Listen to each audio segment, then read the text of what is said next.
Where's everybody from? Like, I mean, I'm a Sooke. Like, I recognize only about half the people in the room, and I'm going, okay, this is not all Sooke here. Who do we have from Victoria? Whoa, thank you for making the ride. Wow, Duncan. Woohoo. Yay. The islands, the outer islands. Woo. Yay. Yes. From Seattle. Oh my gosh. And anybody from the mainland? Oh wow, wow. Ontario. Ontario. Especially for this. Fantastic. Fantastic. Okay. So Starhawk, as you all know, is a prolific writer and filmmaker. She's written many books on earth activism, on neo-paganism, eco-pagan feminism. She's just had such an incredible, profound ability to weave together spirit, activism, and bring a message that's really touching people's lives and touching the way people do life. So without further ado, I want to welcome with great aplomb Starhawk.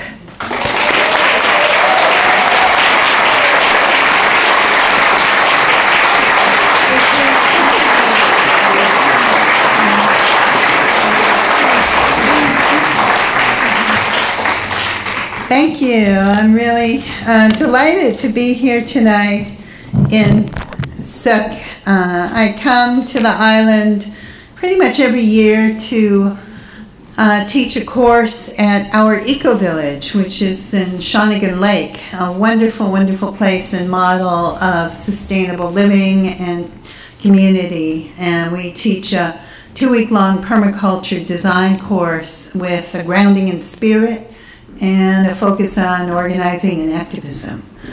So it's nice to get a chance to get out for a little bit, see another little part of the island. I'm speaking tonight really at some very, very challenging moments in human history. I think we are at a time where sort of, you know, I think the surrealists would have loved this time. You know, we're at a moment where we are facing the most enormous crisis that we could imagine facing, the crisis of climate change, of our human impact on the basic life support systems of the earth. And the most bizarre thing about this crisis is how hard it is to get anyone to pay any attention to it. You know, in the recent U.S. elections, or maybe we should call them deb-elections or something. We need a whole new term for them.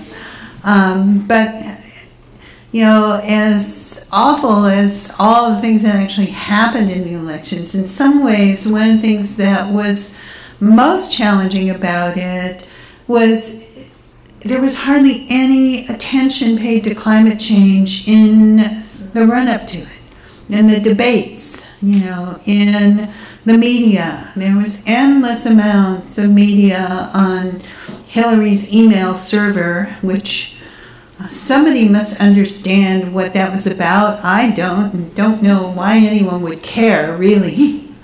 And almost nothing about the enormous crisis that is facing us in a global way. Maybe it's a little bit better in Canada, where you tend to be slightly more rational than we are down below the border. But even here, I think climate change is not the central issue that I think it deserves to be in your upcoming elections, in our decisions about what we do around the future. We're also facing another enormous crisis, I think, on a global scale, and that is the social justice crisis. The crisis that comes from this concentration of wealth and power into fewer and fewer hands, and the leeching away of resources and empowerment from poor people and middle-class people, and the incredible violence and viciousness that the powers that be are willing to employ to keep their power. I actually think those two crises are the same crisis. They're not separate.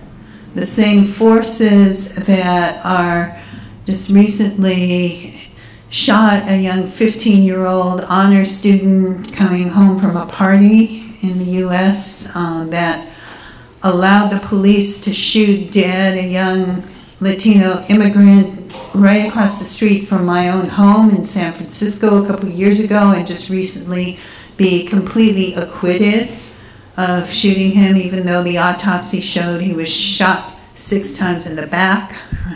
The same forces that have removed us from our understanding and our connection of the history and the culture and the way of living and understanding that I think indigenous people have held for so long. Those are the same forces that are clinging to fossil fuels like dinosaurs, gripping with their claws and refusing to let go. And in order to shift that and change that, I think it's more than just changing, what kind of fuel goes into our tanks or what kind of light bulbs we put into our lights. It's really about shifting and changing our way of thinking and our consciousness.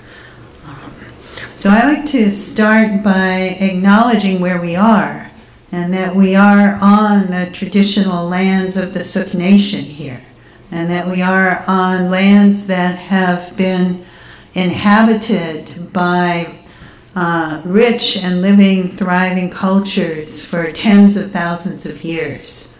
And to really honor those ancestors and those spirits. And to really take a moment and honor all of the people who down through the ages have worked to help and protect and care for this land and this place. This is beautiful, beautiful land here on Vancouver Island, here in Sooke. All of these islands are just so inspiring and so magnificent. And I really want to just take a moment and honor all those who have struggled and have stood up to try to protect them and keep the land that way. Because it is that connection to place that I think is part of that shift in consciousness we need to make if we're going to address climate change and we're going to address the other crises that we're in the midst of. Now, in some sense, I think probably most of us here in this room would not claim to be indigenous in the sense of our long, long, long remote ancestors having lived here. Most of us come, I think, from people and families who are immigrants and incomers and migrants and have come here from somewhere else. But all of us come from people who at some point were indigenous to somewhere. All of us carry that heritage because our ancestors, wherever they did come from, lived in deep connection and relationship to the land and the environment around them. Otherwise, they wouldn't have survived. My own ancestors are all Jews from the Ukraine. And Jewish people from that area have an interesting history of connection and disconnection because for many hundreds of years, Jews weren't allowed to own land or farm land in those areas. But I remember my grandmother in Minnesota. I don't know how they ended up in Minnesota. They were from what they always called Russia. I suppose the rest of the U.S. wasn't cold enough for them. But I remember how she always had a garden. She always grew plants. She cooked. She sewed. She still cooked on a wood stove. And I also remember every time she would bake bread, she would pull off a little piece of dough and throw it into the fire as an offering with a little prayer. And she said it was a reminder of the sacrifices and the offerings they had made in the temple long, long, long ago. And of course, looking back on it now from a pagan point of view, I go, yeah. And that was the reminder of the offerings that people have always made to the land and to the earth and to the spirits that grow the grain and give us our food. So I think all of us have somewhere in us that heritage, that capacity. And I think one of the things we're called to do right now, in a sense, is to sort of re-indigenize ourselves, to make a shift from the worldview of our modern or postmodern age, which is abstract and up in the head and often very disconnected from nature. It sees nature and human beings and culture as separate and split, and return to an understanding that human beings are nature. Now, I didn't even say we're part of nature. We are nature. We're not separate.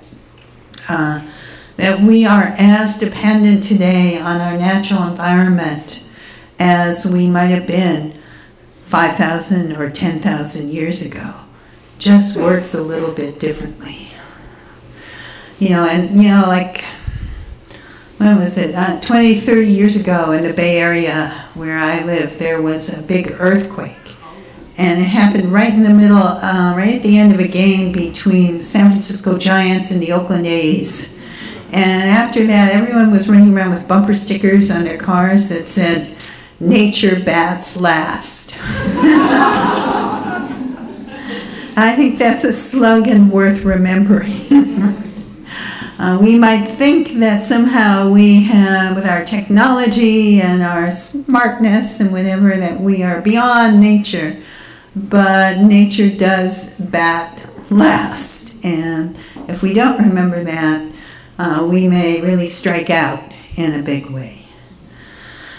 So when we talk about making that shift in worldview, I think of it, have you ever gone out at night, a dark night, no moon, and you have a little tiny flashlight and you're trying to find the way, and that flashlight shows you like a few leaves here and maybe a stone there, and you have to kind of wave it back and forth to actually figure out where the trail is. But if you want to look at that one leaf, you can look at it really well with that flashlight. That's the kind of worldview that I think Western civilization has cultivated, where we illuminate one thing at a time and look at it and see it as separate and isolated from everything else around it. The kind of worldview I think we need to truly address climate change would be more like turning that flashlight off for a moment and standing there and waiting till your eyes adjust to the starlight. And when you do that, sometimes, even though it seems like there's hardly any light to see by, you become aware that actually there is. And actually that path looks just a little different. Maybe it's shining just a little more than the land around it and the trees around it. And that if you tune in, you can actually find your way using more of your senses and more of your intuition, and you actually feel more part of that night than you do when you're fixated on that one little beam. So I think the shift that we need to make is from a worldview that sees the world as composed of separate, isolated objects to a worldview that understands that the world is relational. That it's about interconnections and relationships, and that nothing in nature, nothing in the world is truly separate from anything else. To me, that understanding is a powerful basis for approaching the kinds of changes and the ways that we need to heal and repair the world. And it's also, I think, a ground for what we can only call ethics or morality. And I think we need them now, desperately.